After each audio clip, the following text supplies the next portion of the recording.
আসসালামু আলাইকুম, সবাইকে ঈদের শুভেচ্ছা। ঈদ মোবারক। ঈদ মোবারক। কেমন লাগছে এখানে এসে তোমার আজকে? অনেক ভালো লাগছে, নতুন এক্সপিরিয়েন্স। আচ্ছা, এর আগে গিয়েছিলাম কোথায় যেন, পেনসিলভেনিয়া। পেনসিলভেনিয়াতে। সো এবার আসছি আলবানিতে। সো দুটো ডিফারেন্ট জায়গাতে ডিফারেন্ট অনুভূতি। তো এখানে আমার মনে হচ্ছে একটু মানে ওখানে যে ভালো লাগাটা, এখানে কেন যেন ওই ভালো লাগাটা লাগছে না।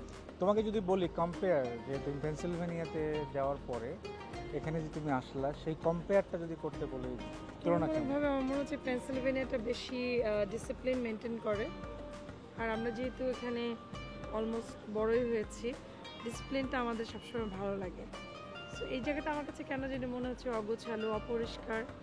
আরেকটা এখানে ব্যাপার থাকতে পারে, যেমন গন্ধটা আমরা একটু বেশি। আমরা যে পেনসিলভেনিয়াতে যেখানে আমরা গিয়েছিলাম, সেখানে ছিল হচ্ছে আমিশরা, যারা আছে অন্য একটা ধর্মের মানুষ, তাদের ডিসিপ্লিনটা নজরে পড়ার মতো এবং বলার মতো। কিন্তু এখানে যে আসছি, এখানে মজার ব্যাপার আছে এবং আনন্দের ব্যাপারও আছে বা দুঃখের বিষয় আছে। সেটা হচ্ছে যে বাঙালি এখানে, আমাদের এখানে আমরা যেখানে আসছি, এটা পুরোটাই বাঙালিদের মালিকানা। আরেকটা খবর হচ্ছে যে এখানে শুধুমাত্র বাঙালিরাই আসছে।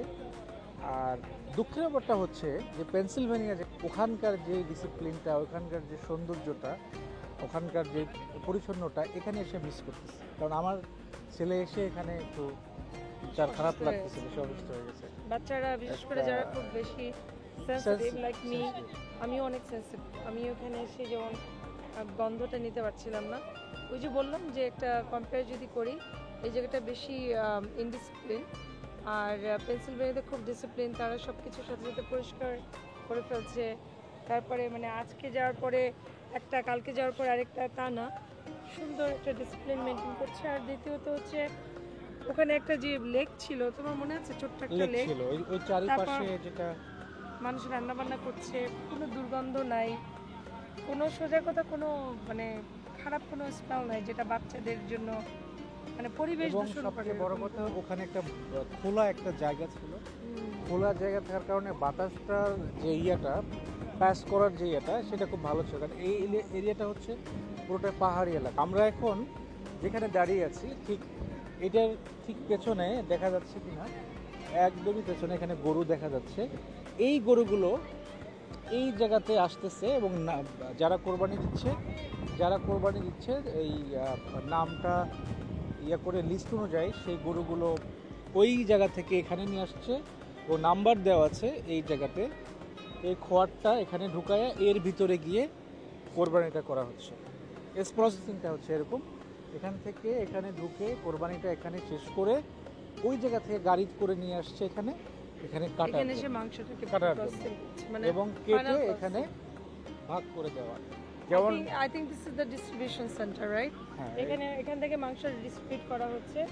মানে আমার কাছে ওয়েটা খুব ভালো লাগছে। এখান থেকে গরুগুলোকে নিয়ে ওদিক দিয়ে জাস্ট পুরো প্রসেসিংটা কমপ্লিট করে ওদিক থেকে বের করে এখানে কাটা চলে দিচ্ছে। আসছে। তার আবার একটা হলের গাড়ি একটা ইউজ আর করছে। আমরা যেখানে গেছিলাম ওখানে হচ্ছে পাশ থেকে নিয়ে এসে গরুটা জাস্ট জবাই ওদিকে দিয়ে পুরোটাই মেশিনে, কি সুন্দর। I like that place. হ্যাঁ, এটা আমার কাছে খুবই ভালো লেগেছিল। এবং এটাও ডিফারেন্ট একটা জায়গা, আমরা ডিফারেন্ট একটা মজা নেওয়ার জন্য আসছি। তো যাই হোক, সর্বোপরি হচ্ছে বাঙালিদের একটি জায়গা, যেখানে বাঙালিরা এসে এনজয় করতে পারবে এবং তাদের মতো করে। যেমন অনেকেই যারা ইংলিশ বুঝে না, অনেক সময় আমিষের কাছে গেলে, যারা আমিষ কান্ট্রিতে আছে, যারা ওই ওই এরিয়াতে, তাদের একটু কমিউনিকেশনটা প্রবলেম হয়ে যায়। কিন্তু এখানে এসে সেইটা কিন্তু নাই, যে বাংলাতেই কথা বলে তারা সব কিছু বুঝে শুনে তারা এখানে করতে পারতেছে। এটা হচ্ছে একটা ভালো খবর। তো আমি আপনাদের যে দেখানোর উদ্দেশ্য ছিল যে আমরা যে পেনসিলভেনিয়াতে গিয়েছিলাম সেটার সাথে কম্পেয়ার, তাকে জিজ্ঞেস করে নিলাম যে আসলে কম্পেয়ারটা সে কীভাবে করে, সেটা জানলাম। এবং সে বললো যে ওই জায়গার থেকে এই জায়গাটা ডিসিপ্লিনটা একটু কম এবং পরিষ্কার পরিচ্ছন্নতার দিক থেকেও একটু কম, এটা আমিও লক্ষ্য করেছি। তবে সোফার বাঙালি যেহেতু এখানে আছে, বাঙালি হিসাবে আমি মনে করি যে এই জায়গাটা আরেকটু বেশি আনন্দের মনে হয়। কিন্তু ওই জায়গাটা গেলে আপনাদের প্রকৃতির যে একটা ছোঁয়া, মনে হয় যে প্রকৃতিটা একদম গা দিয়ে কিন্তু ছুঁয়ে ওখানে যাচ্ছে। আরেকটা জিনিস দেখেছো, একদম লম্বা করে তাঁবু টানিয়ে দিয়েছে, যেটার নিচে সবাই বসে কিন্তু মানে মাংস ভাগ করছে, Right. এখানে কিন্তু সেটা নাই।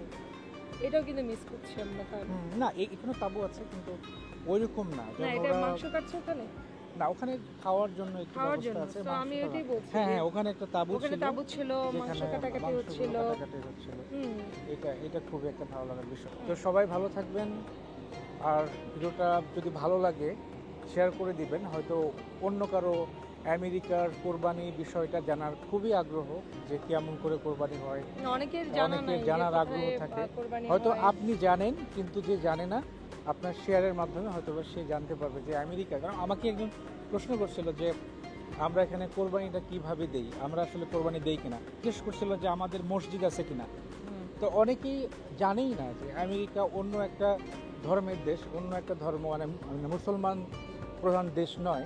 সেই হিসাবে অনেকে এটা চিন্তাই করে যে হয়তো আমাদের কোরবানি, নামাজ, মসজিদটা হয়তো আমাদের কেমন বা কিভাবে আমরা করি।